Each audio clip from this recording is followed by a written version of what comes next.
What if I told you one of the NFL's proudest franchises is, well, on the verge of a complete meltdown? That years of some questionable decisions have led to a single do-or-die moment. Today on NFL Nexus, we're going to dive deep into the chaotic, high-stakes offseason of the Indianapolis Colts, and the one event that might just be their only way out of a very, very deep hole: the upcoming NFL Draft. I mean, this isn't just about adding new players. For the people in charge, this is about survival. Okay, let's just jump right into this. And honestly, there is no better place to start than this quote from Saad Yousuf over at The Athletic. Discombobulated at every level. I mean, that one word, discombobulated, it just perfectly captures the storm of uncertainty swirling around Indianapolis, doesn't it? It's not just about being disorganized. No. It suggests a fundamental breakdown, a lack of a coherent plan, just this deep-seated sense of chaos that points to a franchise that has, truly lost its way. It's a pretty damning assessment, and it really sets the stage for the crisis we're about to unpack. And when a franchise feels that broken, that discombobulated, well, the pressure inevitably flows right to the very top. This feeling of disarray puts the team's leadership, general manager Chris Ballard and head coach Shane Steichen, directly on the hot seat. The clock is ticking, and it is ticking loud. For them, this upcoming season isn't just another year. It's everything. The decisions made in the coming weeks, especially in this draft, will almost certainly determine their future with the Indianapolis Colts. So, what does discombobulated actually look like for an NFL team? It's not just some vague feeling. It's a tangible series of questionable decisions, critical roster losses, and mounting pressure that have brought the Colts to this huge crossroads. In this section, we're going to break down the specific problems that are just plaguing this franchise, from a completely botched quarterback plan to a roster that is now just riddled with holes. The stakes really couldn't be any higher. This isn't just some vague hope to get better. No. Sources are suggesting the front office has a clear, non-negotiable, three-point mandate for the season. Number 1, win the AFC South. That's something this team hasn't done in over a decade, all the way back in 2014. Number 2, make the playoffs, a feat they haven't accomplished since 2020. And number 3, and this is the real kicker, they have to actually win a postseason game. Anything less, and it is widely believed a full leadership change is coming. It is, in the simplest terms, win or go home. A huge part of this discombobulation starts, as it so often does, at the most important position on the field. The decisions made at quarterback have been, well, to put it mildly, kind of curious. The mishandling of their prized young asset, a former top 5 pick, and the massive gamble on their new starter have left analysts and fans just scratching their heads and have put the team in an incredibly precarious spot heading into a must-win year. Now, what's really interesting here is how one mistake just cascaded directly into the next.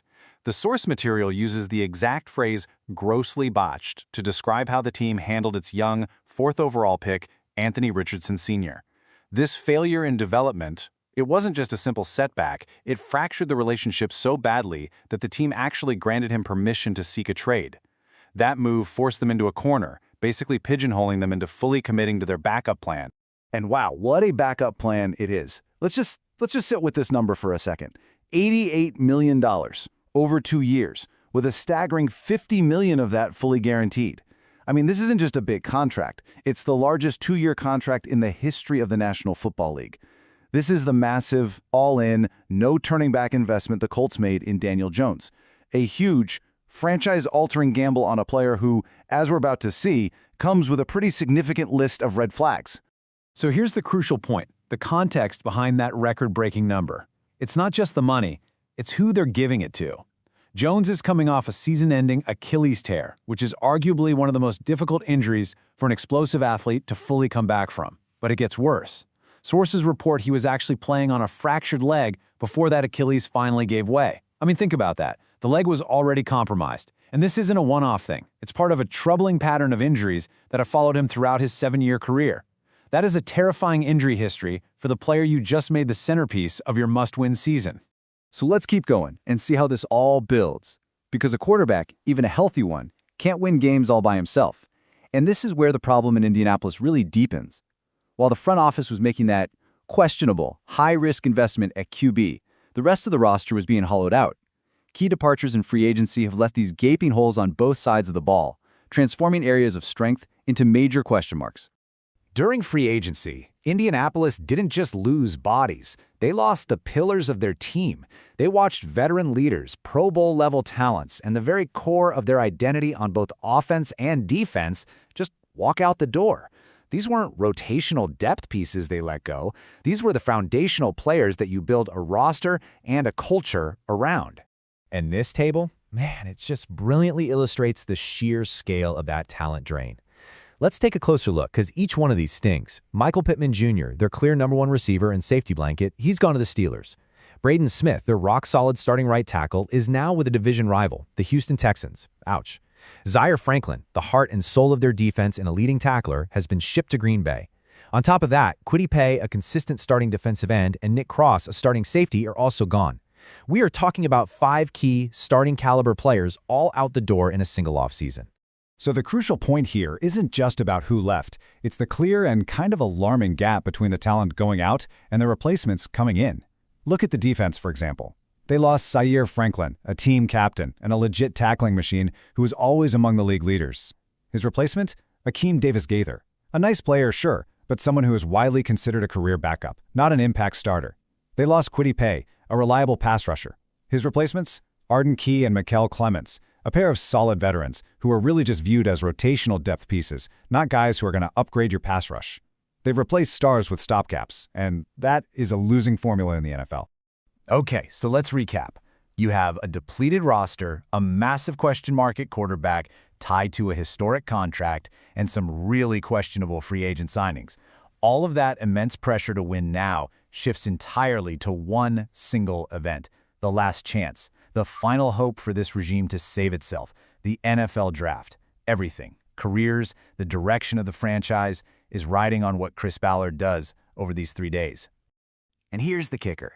Just when you think the challenge couldn't possibly get any harder, oh, it does.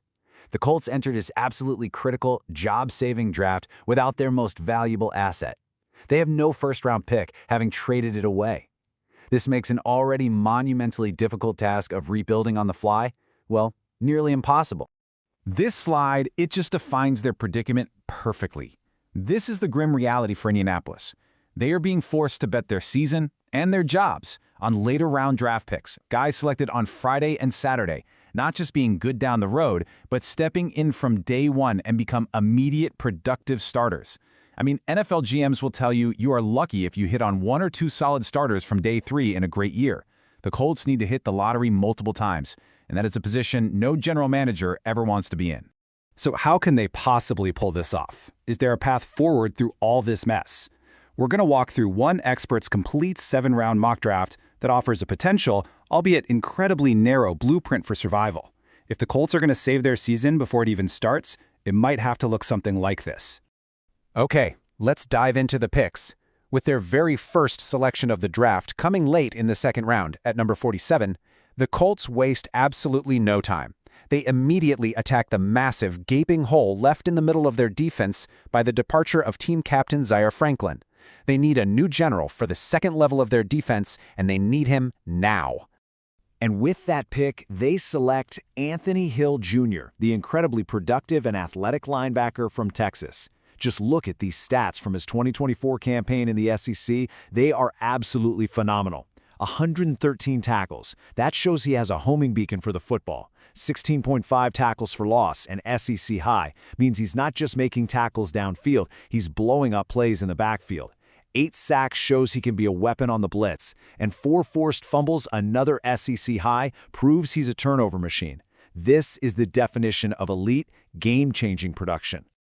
So why Hill? Well, he's the pick because he's not just a player, he is a complete solution. In today's NFL, you need linebackers can do it all, and that's Anthony Hill. He has the size and instincts to stack and shed blockers against the run, the modern-day athleticism to cover tight ends down the seam, and the explosiveness to be a legitimate pass rusher on 3rd down. He is the definition of a 3-down starter you can plug into your lineup from day one and just not look back. Next up, in the 3rd round, they turn their attention to the defensive backfield. This is another area that was significantly weakened by free agency, with the departure of starting safety Nick Cross leaving a major hole on the back end of the defense that needs to be filled immediately with a playmaker.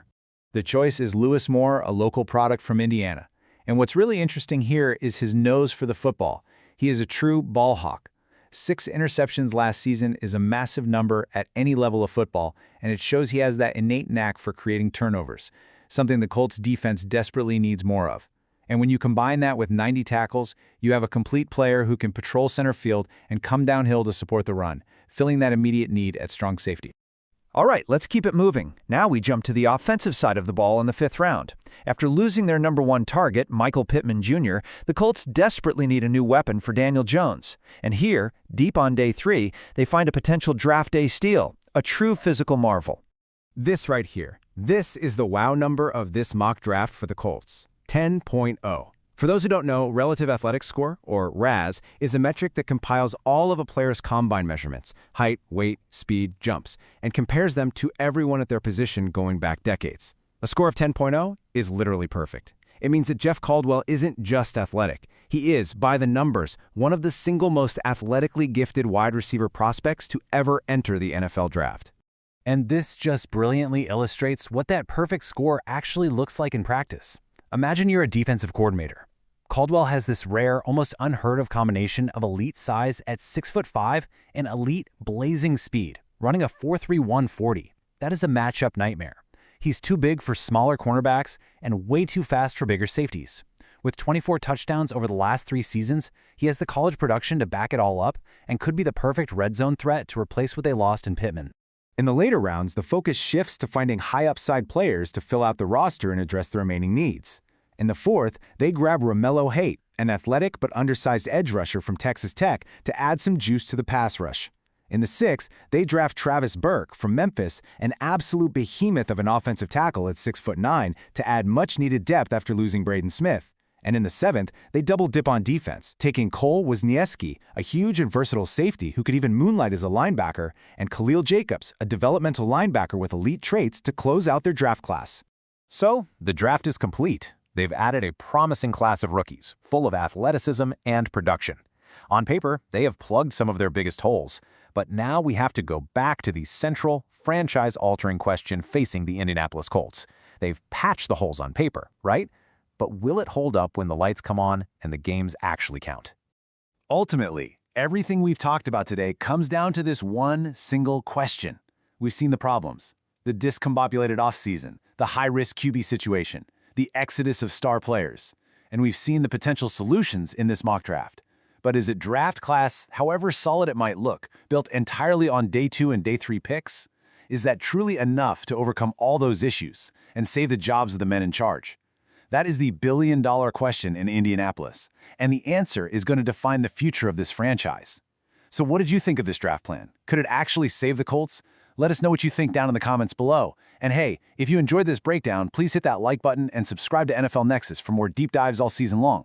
Also, if you're looking for a fun way to support the channel, check out our coloring books. They're perfect for kids, grandkids, or even adults looking to unwind.